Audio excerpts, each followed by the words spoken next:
经过过才拄启用的国道6号东草屯休息站，即嘛有网情的伫拜五暗招大家塞车去遐聚会，结果上百台车煞甲即个休息站拢拆掉咧。国道小头袂离东草屯甲古正路这段是拆甲袂顶袂当，所以警察是赶紧甲休息站甲关起来。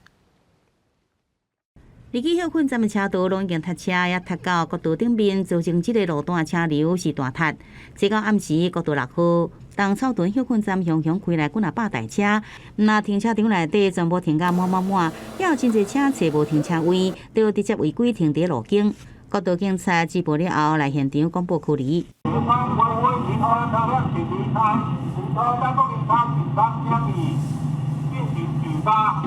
警方到场了解，原来是有网络红人伫网络烧招大家开车来，一开始的所在是国道3号的南投休困站，后来临时改到国道6号的东草屯休困站。艺人王阳明甲陈凤这人也出现伫现场，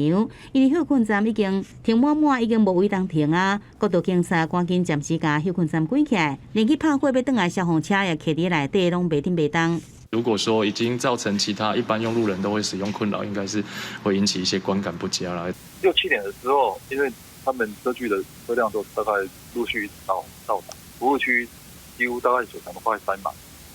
就针对一些改装车，违规车辆去安排。